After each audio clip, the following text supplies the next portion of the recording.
गांव की मिट्टी की खुशबू, संघर्ष की तपिश और सादगी की मिठास, यही तीन बातें पंकज त्रिपाठी की जिंदगी का असली परिचय देती हैं। एक किसान का बेटा होकर खेतों से लेकर होटल की रसोई तक और फिर थिएटर से बड़े पर्दे तक का सफर तय करना आसान नहीं था। लेकिन पंकज त्रिपाठी ने हिम्मत और मेहनत के दम पर आज वो मुकाम हासिल किया है जहां उन्हें हिंदी सिनेमा का सबसे भरोसेमंद और संजीदा अभिनेता माना जाता है। पंकज त्रिपाठी का जन्म बिहार के गोपालगंज जिले के बेलसंड गांव में हुआ। बचपन में वे गांव के माहौल में पले बढ़े, जहां खेती-बाड़ी और सादगी से भरी जिंदगी ने उन्हें जमीन से जोड़े रखा। उन्होंने शुरुआती दिनों में स्कूल लेवल नाटकों में हिस्सा लिया, लेकिन तब तक अभिनय उनके जीवन का हिस्सा नहीं बना था। उनके जीवन का असली मोड़ तब आया जब उन्होंने 12वीं क्लास के दौरान एक नाटक अंधा कुआं देखा। मंच पर कलाकार की अदाकारी से प्रभावित होकर पंकज के भीतर एक नई आग जल उठी। वे पटना में थिएटर के दीवाने हो गए। तमाशे देखने साइकिल से लंबी दूरी तय करते और धीरे धीरे खुद भी थिएटर का हिस्सा बन गए। कॉलेज के दिनों में वे छात्र राजनीति में भी सक्रिय रहे और एक आंदोलन के दौरान जेल तक चले गए।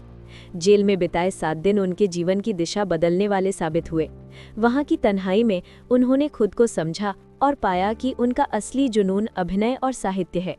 पटना में रहते हुए उन्होंने होटल की रसोई में रात की नौकरी की और दिन में थिएटर का अभ्यास किया।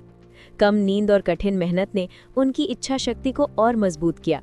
तभी उन्हें पता चला कि नेशनल स्कूल ऑफ ड्रामा में दाखिले के लिए ग्रेजुएशन जरूरी है।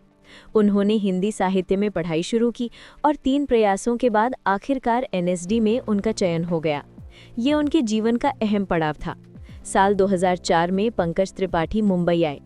जेब में सिर्फ 46,000 रुपए थे और सपनों का बोझ बहुत बड़ा। धीरे धीरे पैसे खत्म होते गए और एक समय ऐसा आया कि दिसंबर के महीने में उनकी जेब में केवल 10 रुपए बचे थे और उस दिन उनकी पत्नी का जन्मदिन भी था और वे उनके लिए केक या गिफ्ट तक नहीं खरीद पाए। मुंबई में शुरुआती 10 साल उन्होंने छोटे छोटे किरदार निभाकर गुजारे। उनके लिए उस समय कला से ज्यादा जरूरी था जिंदगी को किसी तरह चलाना। साल 2012 में अनुराग कश्यप की फिल्म गैंग्स ऑफ वासेपुर ने उनकी किस्मत बदल दी।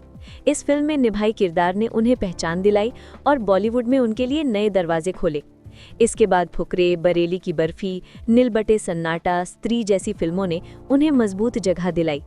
फिल्म न्यूटन के लिए उन्हें national film award special mention भी मिला। वे वेब सीरीज मिर्जापुर के कलीन भैया के किरदार से घर घर में पहचान बनाने लगे। दोस्तों, आपको हमारी ये वीडियो कैसी लगी हमें कमेंट करके बताएं और अगर आप हमारे चैनल पर नए हैं तो चैनल सब्सक्राइब करें और बेल आइकन दबाना ना भूलें। जल्द मिलते हैं किसी और वीडियो के साथ। तब तक के लिए आदाब, नमस्कार, खुदा हाफिज।